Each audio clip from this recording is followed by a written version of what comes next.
Hey everyone, and welcome to today's Explainer. We are diving headfirst into a massive pop culture mystery. We're looking at why the King of Pop's final original studio album was, well, practically erased from history, only to be rediscovered years later as an absolute futuristic triumph.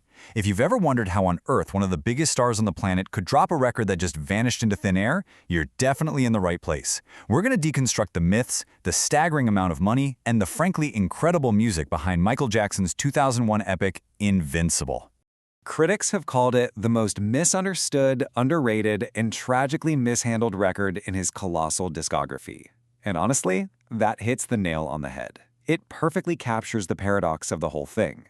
It was this bittersweet farewell that arrived at, quite frankly, the absolute worst possible moment in history. But as you'll see, it secretly predicted the future of pop music. It's a record packed with paranoia, vulnerability, and this wild ambition, all wrapped up in a sound that the world just was not ready for yet. So, let's get into it. Part 1. The Setup and the Forgotten Album.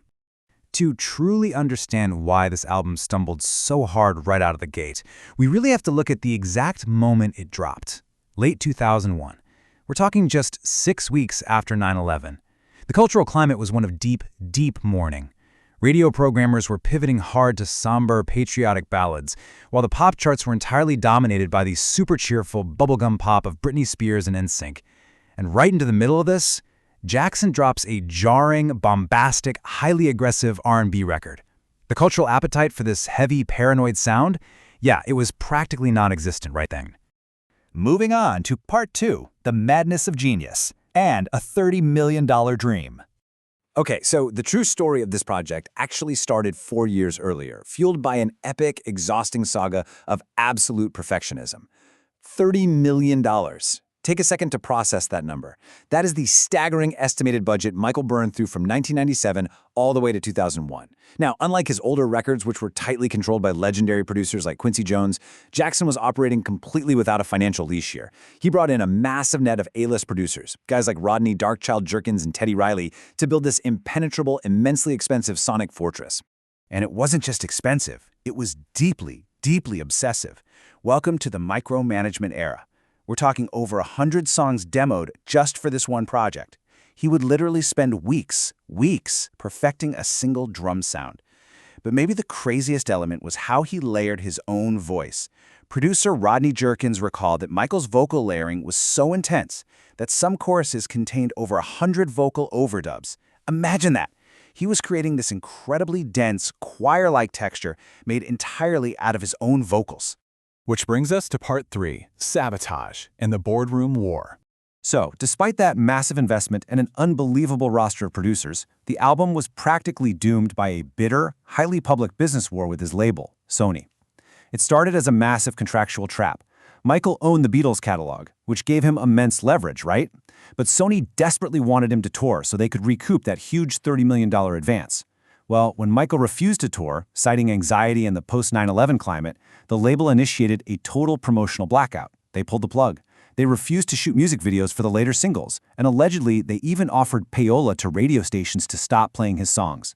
The end result? No supporting world tour and severely stalled sales in the US. But the irony is wild when you actually look at the final numbers. The album charted at #1 in 13 countries and sold around 10 to 12 million copies globally.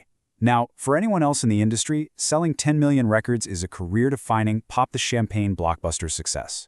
But for Michael Jackson's astronomical standards, and considering that huge budget, the industry immediately slapped it with the label of a commercial failure.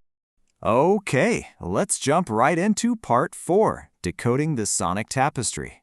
Let's look at the music itself to hear what that 4-year fever dream actually produced. Invincible is a massive 16-track, 77-minute odyssey. Now, instead of a tedious track-by-track review, we can group this beautifully bloated record into 3 distinct thematic clusters to really make sense of it.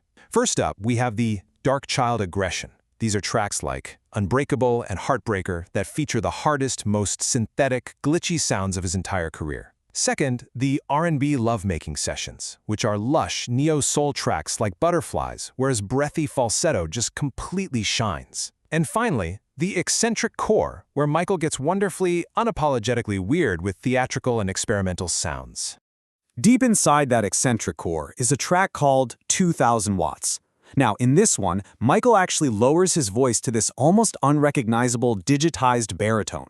Back in 2001, fans were wildly polarized by this song. They didn't really know what to make of it. But today, it is worshipped by modern electronic music producers for its sheer foresight. I mean, he literally predicted the heavy dubstep and EDM bass drops that wouldn't actually dominate the charts until the 2010s. It's crazy. And tucked away near the very end of the album is the undisputed hidden gem, Whatever Happens. Produced by Teddy Riley, this is a highly cinematic, Latin-influenced ballad featuring a weeping guitar solo from Carlos Santana. It tells this really dark story of a couple fighting during a thunderstorm, and I gotta say, it features one of the most desperate, raw, and theatrical vocal performances of Michael's entire career. It is an absolute masterpiece. Which leads perfectly into part 5, Vindication, and being 10 years ahead of time. This brings us to the real crux of this explainer. The critics back in 2001 totally missed the fact that he wasn't chasing trends, he was actively inventing them. Just follow the timeline. In 2001, Invincible introduces heavy sub-bass and rhythmic digital stuttering. Fast forward to 2006, and you've got Timbaland and Justin Timberlake directly borrowing this exact stuttering electro-funk for their massive hits. By the 2010s, megastars like The Weeknd and Drake are adopting these exact sonic ingredients. In fact, The Weeknd even cites this specific era as a major influence on his own work. And all the way in 2018, Travis Scott is using glitchy production that sounds virtually identical to the beat from Heartbreaker. The DNA of Invincible literally paved the way for 2 decades of pop music. And that is exactly why the album is undergoing a massive critical renaissance right now in the 2020s. Major publications like Pitchfork and Rolling Stone are retroactively praising it as a great post-Y2K pop monument. Driven by a huge online Justice for Invincible campaign and a viral 2022 fan documentary, the album actually pushed its way back onto modern streaming charts.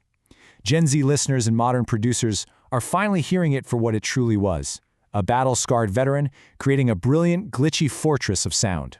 So, here we are at the end of our journey through this forgotten masterpiece. After examining the $30 million excess, the brutal boardroom sabotage by the label, and the incredible futuristic prophecy hidden within its tracks, we're left with a pretty heavy, lingering question.